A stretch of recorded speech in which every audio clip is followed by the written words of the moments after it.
8 de la mañana, 14 minutos. Comenzamos como todos los días hablando de la campaña de vacunación y ahora es el momento de analizar toda esta situación. Así que quédense pegaditos a la pantalla porque está con nosotros el doctor Tomás Orduna. Nos damos un gustazo porque aparte, bienvenido doctor. Muchísimas gracias, un gusto. Tu claridad gracias. Y tu tranquilidad para explicar las cosas me parece que es docente y nos ayuda. Muchísimas gracias por la invitación. Bueno, primer análisis acerca de las medidas, muchas de ellas que se van a poner en práctica a partir del 1 de octubre. Yo creo que es el contexto, y el contexto claramente es que seguimos en pandemia, porque algunos han pensado que a partir de los anuncios dados por la ministra Bisotti, algo de esto podía estar cambiando, y no en absoluto. Creo que ahí ha habido poca cuestión de mala interpretación y algunas cuestiones que fueron ex profeso mal interpretadas, a mi entender, con respecto a poner en duda sobre si era momento o no de qué. De simplemente dejar de usar el barbijo de manera obligatoria cuando estoy solo o con mi burbuja. Es la única cuestión en la cual se me permite de alguna manera, cambiando de la obligatoriedad, hacer algo que yo puedo usar o no. Pero en ese contexto, y porque estamos en pandemia, vamos a seguir teniendo que utilizar todos los protocolos que se han mencionado en el día de ayer, con las modificaciones acordes con las nuevas permisividades, pero nadie dijo que no estamos en pandemia, nadie dijo que se deja de usar barbijo, como se ha puesto en algunos titulares, a mi entender, en una forma errónea, pero ex profeso. Doc, ¿no habría que haber esperado tal vez un poco más? Por ejemplo, el gobierno de la Ciudad de Buenos Aires dice que no va a aplicar la medida de liberar el uso del barbijo al aire libre hasta tanto no esté vacunada el 70% de la población con las dos dosis, con el esquema completo. Que es dentro de 10 días, menos. Es decir, que el mismo 1 de octubre prácticamente, con un punto de corte que Ciudad ha puesto, que es el de 70% de 2 dosis. Nosotros tenemos a nivel país 45% de 2 dosis país y 65% de 1 dosis país, vacunando cada 4 días 1 millón de personas. Por lo tanto, que estarían dadas las condiciones para que el 1 de octubre todos los distritos de una u otra manera que están avanzados en la vacunación puedan están muy similares en sus porcentajes. Si ponemos un punto de corte de 70, porque yo podría poner un punto de corte de 60, no hay nada que diga exclusivamente que 70 o 60 cambian. Cada una de las jurisdicciones en un país federal puede elegir de alguna manera puntos de corte. Ahora, bien, se ha puesto el ojo, la lupa sobre la utilización o la no obligatoriedad del barbijo en espacios abiertos, que tiene, digamos, por lo que hemos aprendido en todo este tiempo, tiene muy poca influencia de peligrosidad de contagio si estamos al aire libre. Al aire libre. Bueno, distintos son los boliches. Boliches con aforo completo. Con jóvenes. O jóvenes que no están vacunados. Claro. Pero hay protocolos, Alejandro. Sí, se dice que se va a pedir la doble vacunación, pero uno imagina que es uno de los puntos de mayor conflicto y de más difícil poder llevar adelante los cuidados y las prácticas de los protocolos, ¿no? Sí, obviamente. Que no se enojen los bolicheros, ¿no? Digo, no, que no se enoje nadie, pero digo, va a haber un protocolo, o se va a aplicar, en el cual para poder entrar a una discoteca hay que cumplir con los requisitos que están en el protocolo. Si no se cumplen, no puede entrar. Aquello de la casa se reserva el derecho de admisión, que desde que éramos pibes, ¿sí? Nos lo ponían adelante del rostro. Había puertas difíciles. Exactamente. Bueno, esto sigue estando ahora con algo muy particular, que es COVID, pandemia. Entonces, para poder entrar yo tengo que mostrar esto. Si no lo tengo, señor, cuando usted lo tenga, vuelva y lo vamos a aceptar. Ahora, ¿quién tiene la responsabilidad de fiscalizar eso? Por un lado, los dueños de los lugares en los cuales va a ingresar la persona. Y por otro, el Estado, siempre. Desde el Estado municipal, ahí voy de abajo para arriba. El primero que tiene que tener una fuerte presencia en fiscalizar que se hagan las cosas bien son los estados municipales, porque mal podría desde la avenida 9 de Julio fiscalizarse lo que pasa en Iruya o lo que pasa en Tres Arroyos o lo que pasa en Caleta Olivia. Entonces yo necesito que básicamente cada jurisdicción municipal fiscalice en ese compromiso, después está la provincia y después está la nación. Doc, consultarle otra cosa, teniendo en cuenta lo avanzado que está el sistema de vacunación, algunas personas manifiestan que ya sería innecesario la toma de la temperatura en el acceso, por ejemplo, a todos. Aquí en el canal nosotros la tenemos de manera diaria y la utilización de alcohol apenas uno ingresa a ese lugar. Es decir, sigue siendo necesario, sigue siendo obligatorio la toma de temperatura para ingresar a determinados espacios, como por ejemplo el laboral?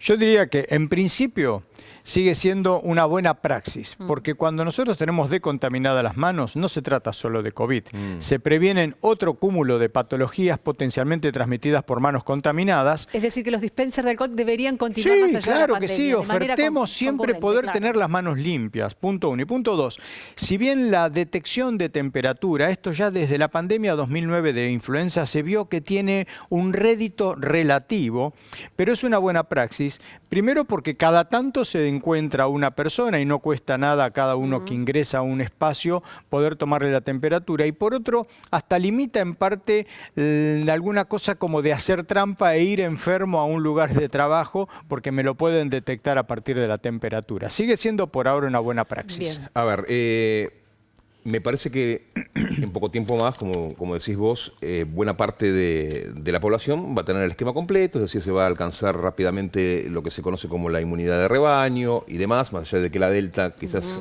puede esquivar un poquito todo eso, pero dentro de nuestra realidad sería un buen panorama. Ahora, el bicho, si empieza a rebotar, va a buscar dónde encontrar un huésped. Y lo va a encontrar. En los pibes y las pibas. Por ejemplo, bueno. Es importante entonces la llegada de las vacunas de Pfizer que están destinadas para ellos. Tenemos, primero ya se comenzó la vacunación de adolescentes sin riesgo. Los de riesgo ya varias semanas y ahora sin riesgo.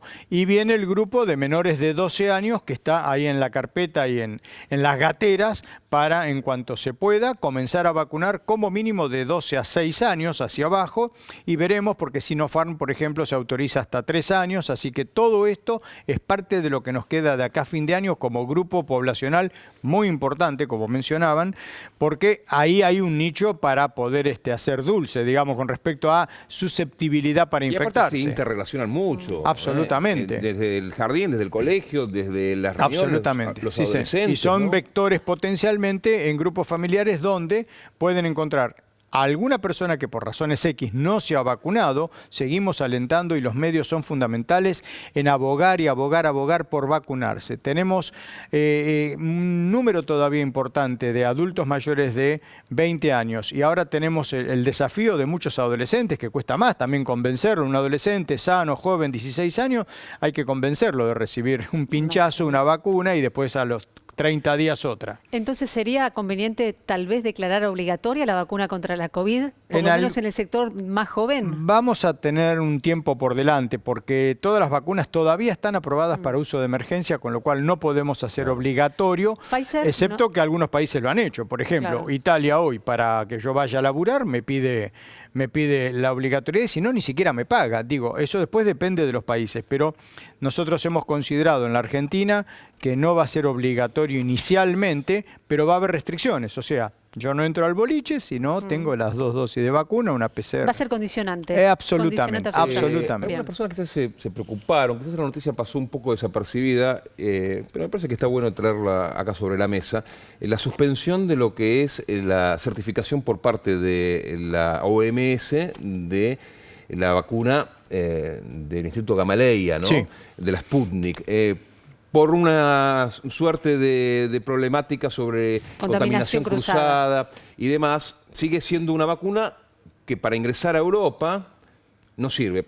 Yo no pienso viajar a Europa, que sé que nos está escuchando en este momento, pero ¿eso qué significa? ¿De que la vacuna que me dieron es una vacuna inestable, es una vacuna que no cumple con los estándares? Bueno, dos cosas. Eso que ocurrió en el examen que realiza la OMS fue en una sola planta. Por una sola planta donde se encontró alguna alteración en la calidad del producto básico para la vacuna, se le dice al productor, mire, ustedes tienen que corregir esto, vendremos en otra visita en X tiempo. Por lo cual eso es lo único que pasa y eso pasa en muchas situaciones de la vida farmacológica. Por otro, nosotros tenemos algo muy concreto, con la cantidad de millones de dosis y los trabajos realizados en la Argentina con Sputnik y la efectividad que es en la praxis real, en la vida real, que ha favorecido la protección de más del 95% de las personas vacunadas, esto para nosotros es una evidencia concreta generada en nuestro país y ya publicada. Por lo tanto, bueno, y con respecto a la seguridad de la vacuna en la Argentina, se ha comprobado la absoluta seguridad de la vacuna Sputnik, por lo cual eso lo aceptamos, digamos, tendrán que ver los correctivos en definitiva, pero me parece que es solo una cuestión de tiempo. Relacionado con la Sputnik, mucha gente todavía no ha recibido la convocatoria para recibir la segunda dosis y tampoco la combinación. Le pasa a mucha gente que es alérgica, ¿no? Que se la ha señalado como que va a recibir las 2 dosis de la Sputnik. ¿Hay un tiempo límite? Porque existe la preocupación todavía, ¿no? En algunos casos han pasado 3 meses. ¿Puede esperar un poco más? Por ejemplo, a las vacunas de la Sputnik dosis 2 que se están produciendo aquí en la Argentina. ¿O realmente es para preocuparse y decir, no, igual quiero combinar vacunas, por favor, vacúnenme ya? No, no es para preocuparse, pero la verdad que alentamos que si me ofrecen como segunda vacuna la combinación, por ejemplo, como puede ser con Moderna o con AstraZeneca, voy y me vacuno. Sí, claro, bien, por supuesto, porque se ha demostrado también con estudios nuestros. Ustedes saben la importancia de tener estudios nuestros, genuinos. No estamos hablando con data generada en el extranjero o en Marte. Estamos generando nuestra propia data que nos da el empujón fuerte para continuar diciendo con, digamos, con mucho énfasis lo que estamos diciendo. Entonces, las personas que necesitan, porque no perdieron lo que les estimuló la primera dosis, no se perdió. Pero queremos que se vacune todo el mundo con segunda dosis, porque el tema Delta demostró la importancia de la segunda dosis, sobre todo para evitar cuadros graves. Sabemos que se evitan, aún con una dosis, prácticamente todos los cuadros que podrían ir a mortalidad por gravedad realmente, pero debemos completar esquemas. Hay que solicitar la completud de los esquemas, sea heterólogo con otra vacuna o sea con la que me toque, que hoy tenemos Sputnik 2 ya en una cantidad mucho más lógica. ¿Por qué hasta el momento, ¿no? Y cruzo los dedos, toco madera, esta no tiene patas, no. Delta no se ha comportado en esta parte del mundo como en otras latitudes. La verdad que en lo particular no encontré ninguna aclaración o ninguna hipótesis que sea realmente contundente. Creo que desde el punto de vista de la ciencia, de la biología, no hay una explicación acabada de algo fáctico. Lo fáctico es, pensábamos hace 6 semanas que íbamos a tener el ingreso de Delta, cuando ya habían ingresado por diferentes lugares o había ocurrido el brote de Córdoba, etcétera, y no ocurrió. No hay una explicación acabada, se habla de alguna disputa biológica entre Gamma y Delta, la gran fuerza que tiene Gamma en Sudamérica, pero por ejemplo Río de Janeiro, donde Gamma fue el 90 y pico %, hoy tiene un 60% de Delta. El fenómeno de Río no se extrapola a todo Brasil y mucho menos a todo Sudamérica, pero cuidado, tenemos que ser prudentes. Obvio, claro. Puede ocurrir lo que no ocurrió, por eso en el mientras tanto, con esta suerte que nos dio Delta de dilatarse su llegada, vacunar, todos los días 250.000 de personas en la Argentina reciben una dosis de primera o de segunda, 250.000, cada 4 días 1 millón. Doctor, ¿por qué es tan difícil que quienes se vacunaron en el exterior puedan tener aquí en la Argentina el certificado de vacunación? Habida cuenta de lo que señalábamos, ¿no? Algunos argentinos, no son la mayoría, han viajado al exterior para recibir mayormente la Pfizer. 43.000 personas. Claro. Entonces, lo que dicen es, bueno, ¿qué tengo que hacer? ¿Vacunarme aquí en la Argentina con las dosis que están aplicándose en el país para que me den el certificado? No. A ver. Esta semana salió un primer certificado que era necesario. Todos aquellos que participaron en la Argentina en protocolos de investigación de vacuna estaban un poco desnudos, sí. No tenían, bueno, ahora ya salió el certificado para todos los que participaron dentro del país de protocolos, por lo cual ya lo van a tener. Vacunas que fueron aprobadas. Exactamente. No, todas las vacunas que fueron aprobadas. Entonces el protocolo uno fue voluntario y recibió las dosis. Certificado correspondiente. Ahora se está trabajando y sale muy poco tiempo el Ministerio de Salud cómo resolver la cuestión de quienes se fueron a vacunar. A ver, ayer veía un móvil de un canal de deportes, colega, y mostraban lo que era el ingreso en la cancha de, me equivoco, del Leipzig, que enfrentaba al PSG. ¿No? Sí, sí. Estaba el móvil en vivo en la entrada del acceso al estadio. Mostraban una suerte de aplicación como Mi Argentina, donde está el QR de la vacunación. Claro. Y eso era aparte del ticket para ingresar al estadio. Sí, gratis no es. No, gratis no era, aparte del ticket para ver a Messi, que no jugó. Que no jugó tampoco. Así que tenían que mostrar justamente... Bueno, eso no va a pasar en la República Argentina y vamos a inaugurar esta apertura del público en las canchas con un partido con 40.000 personas, casi que va a ser el River y Boca. Ahí le estamos cerrando un poquito, porque no van a pedir certificado de vacunas aparentemente. No, bueno, ahí tenemos, como siempre en un partido de fútbol, la ventaja del aire libre. El tema es la distancia, que va a ser difícil de poder sostener, obviamente en una cancha, mucho menos en la Popular. Y si es en platea y no ponemos un asiento de diferencia, bueno, es una prueba, realmente es una prueba. En parte todo esto, por ejemplo, el partido que fue el partido piloto no demostró que haya habido contagios en aumento en la incidencia de casos después del partido a 8 días, que es cuando habitualmente vemos el impacto. No hubo impacto. Bueno, ahora se prolonga a 40.000 personas, en lugar de 15.000 a 40.000. Bueno, veremos qué es lo que pasa. Doctor, nos quedaríamos hablando toda la mañana, pero muy cortito le pido una apreciación respecto a que Argentina y Brasil han sido elegidos, bueno, nuestro país en particular, como la posibilidad de país productor, desarrollador de dosis de ARN mensajero. Correcto. Bueno, en los dos modelos, uno que es público, Fiocruz Biomanguinhos en Río de Janeiro, una institución centenaria, realmente una de las más poderosas del mundo desde el punto de vista de instituciones estatales, tiene toda la cualificación como lo tiene el consorcio privado en la Argentina, que es Synergium Biotech Max Science, donde se está produciendo el componente de Sputnik, de AstraZeneca, y que produce la vacuna antigripal que hoy se utiliza en la Argentina en el 100% de su desarrollo. Eso comenzó en el año 2010 con una asociación privada básicamente, donde el Estado participó, generando la posibilidad de que se concretara y que de alguna manera, si bien no es totalmente público-privada,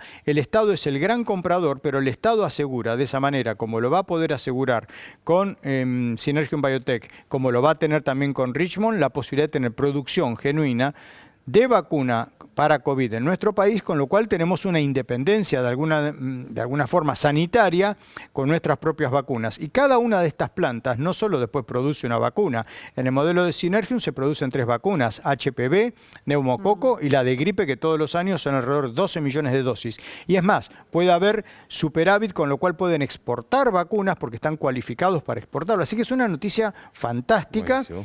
Y tenemos que alentar porque todo eso es ciencia argentina, producción argentina, laburo argentino. Doctor, gracias. Muchas gracias a ustedes.